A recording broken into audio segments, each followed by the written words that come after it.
চাও না বলো যে আমাদের জীবনটা সব সময় এরকম বিউটিফুল আর আনন্দে থাকুক? চলো না বীর, আমরা বিয়ে করে ফেলি প্লিজ।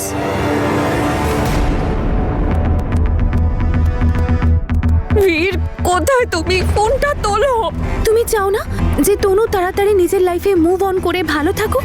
ও যত তাড়াতাড়ি নিজের লাইফে মুভ অন করবে আমাদের লাইফটাও তত তাড়াতাড়ি ভালো হবে, আর ওই শয়তান যশের হাত থেকে মুক্তিও পাবে। বাবাকে একটা ফোন করি।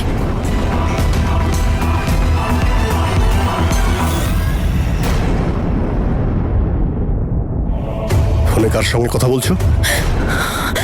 কার সঙ্গে কথা বলছো?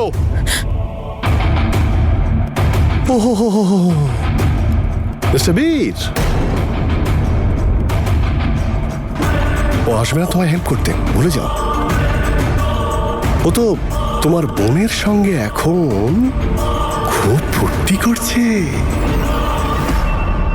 তুমি চিন্তা করো না একদম, আমরা খুব শিগগিরই বিয়ে করব আর আমি সব ঠিক করে দেব।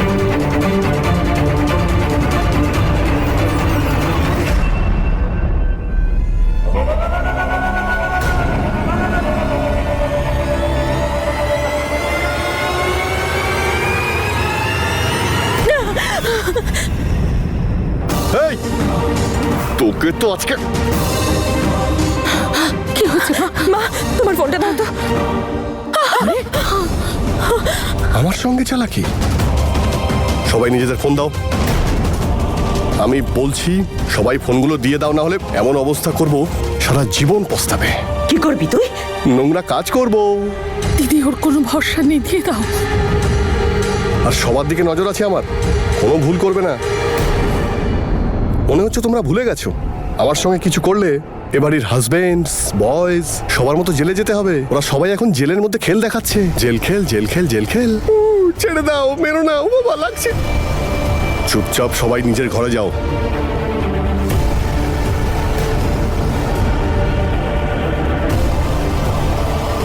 চারটে ফোন এসে গেছে আমার কাছে। ও যা খুশি তাই করতে পারে, আমার বাইরে গিয়ে হেল্প চাওয়া উচিত।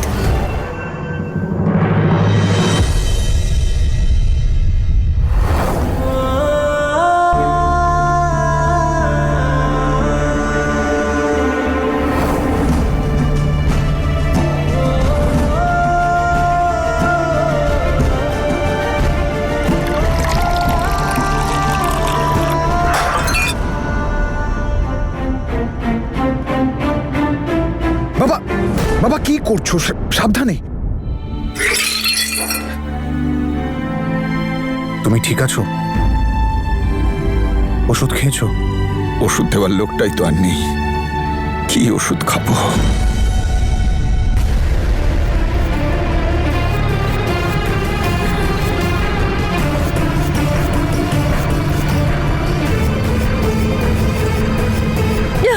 কি করছো?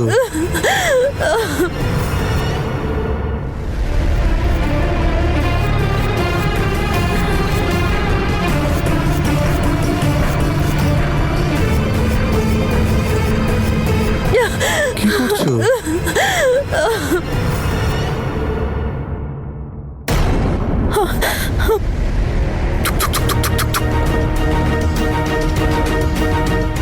চাবি তো আমার কাছে।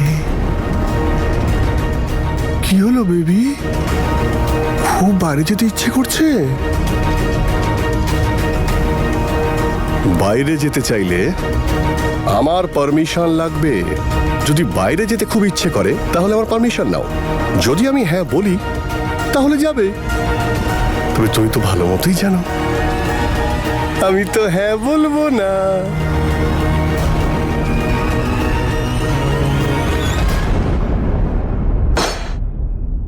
বাবা, আরে কি করছো? আমার মেয়েকে সামনে থেকে নিয়ে চলে গেল আর আমি চুপচাপ দাঁড়িয়ে দেখলাম, কিচ্ছু করতে পারলাম না। বাবা, সেই সময় তো তুমি কিছু করতে পারতে না। আর তুমি একদম টেনশন নিও না, তোমার মেয়ে ভীষণ স্ট্রং, খুব বুদ্ধিমতী, ও সব কিছু হ্যান্ডেল করতে পারবে। আর ওর কি ভালো লাগবে বলো তোমার এই অবস্থায় দেখে? নিজের জন্য না হোক, ওর কথা ভেবে তো এইসব করো না প্লিজ। আরে ভাই, এত মহিলা আছে বাড়িতে, আমার সবার সেফটির কথা ভাবতে হবে তো। আর আমি বাইরে যেতে দিচ্ছি না মানে আপনারা সবাই আমার চোখের সামনে নজর বন্দী হয়ে থাকবেন, আর কোনো চালাকি করবেন না। মনে আছে কেমন পুলিশ এসেছিল, কেউ কিচ্ছু টের পায়নি, সেইভাবে আমার লোকেরাও চলে আসবে। তারপরে আবার বলো না যে আমরা তো জানতামই না, আমরা কিন্তু গেম খেলবো না। চলো ভিতরে। ছেড়ে দাও আমার দিদিকে, একদম বিরক্ত করবে না। নীলরাজ তুই ভেতরে যা। তোকে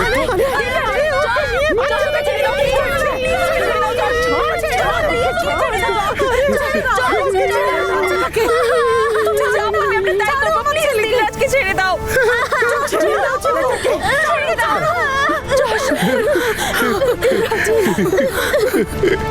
কেমন ঘোরালাম, হ্যাঁ?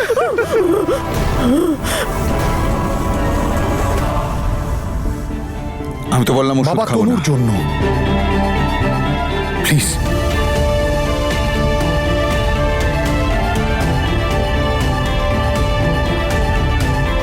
তোর কথা বন্ধ কর, গেস্ট রুমে গিয়ে শুয়ে পড় যদি নিজের ভালো চাস। আরে আমি কি কোনো গেস্ট? আমি আমার বইয়ের সঙ্গে যাব। আরে আমি আমার বইয়ের সঙ্গে ঘুমাবো। চলো। আরে চলো না আমার সঙ্গে। সবার হাত ছাড়ো, ছাড়ো ওকে। ছুলেই যেন একেবারে কারেন্ট লাগলো। ঠিক আছে, এসো না, আমি যাচ্ছি। সময় মতো চলে এসো, যখন খুশি।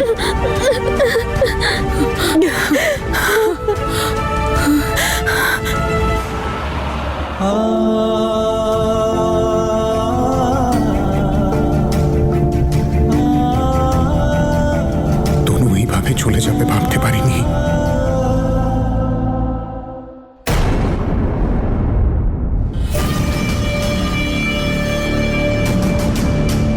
হ্যালো, এসে গেছে।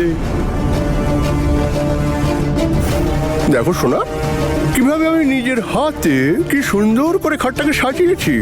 আর আমি সরি, তোমার আলমারি থেকে আমি এইগুলো নিয়ে এসেছি। কেমন লাগলো, হ্যাঁ? নাইস তো।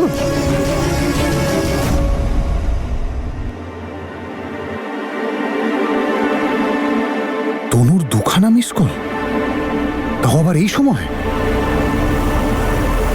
সেই দিন তো তোমায় ছেড়ে চলে গেছিলাম, তাই সব ইনকমপ্লিট ছিল। আমার একদম ভালো লাগেনি। আমি তো ব্যাড বয় ছিলাম না, আই এম সরি। কিন্তু এবার দেখো কি সুন্দর করে সাজিয়েছি আমি তোমার জন্যে।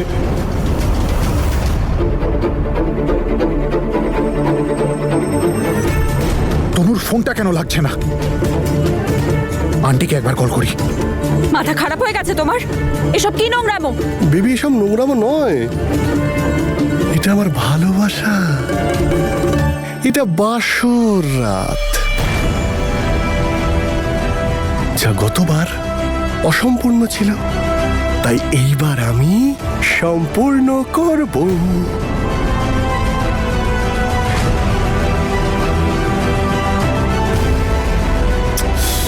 Switch off.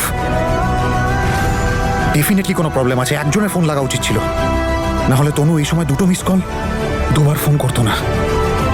হায় কপাল, কি করব কি করব কি করব।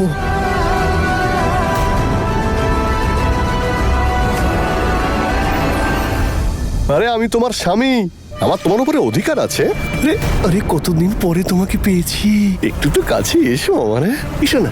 আরে কি করছো? কাছে এসো, এসো তনু।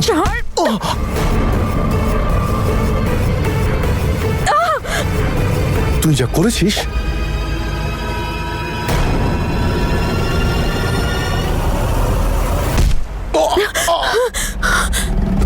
ওখানেই থাকবি, আর খবরদার যদি আমার দিকে এগোনোর চেষ্টা করিস। দেখ যশ, আমার হাতে ছুরি আর তুই এখন মাটিতে। আমি এমন কিছু করতে চাই না যেটা নিয়ে আমি পরে পস্তাবো। তাই বলছি এই নোংরামো বন্ধ কর। আর তোর যদি এটাকে ইয়ার্কি মনে হয় তাহলে এক পা এগিয়ে দেখা। তোর মতো লোককে মেরে জেলে যেতে আমার একটুও অনুশোচনা বোধ হবে না। এসব কি বলছো তুমি? তোমার উপরে অধিকার আছে আমার। অধিকার? একটা কাগজের টুকরো তোকে অধিকার দিয়ে দিল। ওই কাগজের টুকরো অনুযায়ী যদি আমি তোর স্ত্রী হই তাহলেও কি জবরদস্তি করবি? করব। আজ সারা রাত ধরে আমি তোর সঙ্গে ফুল সহ্য করব। যশ, একটা মেয়েকে দুর্বল ভাবিস না যশ। যদি দেওয়ালে পিঠ থেকে যায়, নিজের সম্মান বাঁচাতে সে সব করতে পারে। হাত লাগিয়ে দেখা, তোর অবস্থা খারাপ না করলে আমার নাম তনু নয়। তুই এটা ঠিক করছিস না। আরে ঠিক আমি আগে করিনি, ভুল আমি আগে করেছিলাম, আর সেই ভুলটাই শোধরানোর চেষ্টা করছি। আর তোর মৃত্যুর সাথেই সেটা শুধরোবে।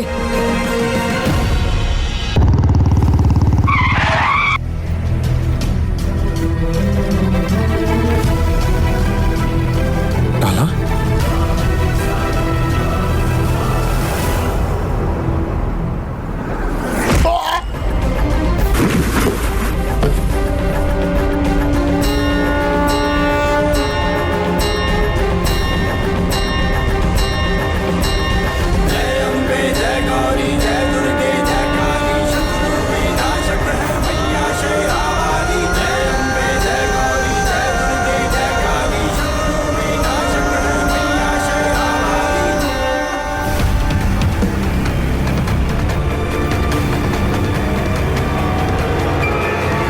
খুব পৌরুষ দেখাচ্ছিস, ভুলিস না যে তোর মতো পুরুষকেও একজন নারী জন্ম দিয়েছে। পুরুষত্ব দেখাচ্ছিস?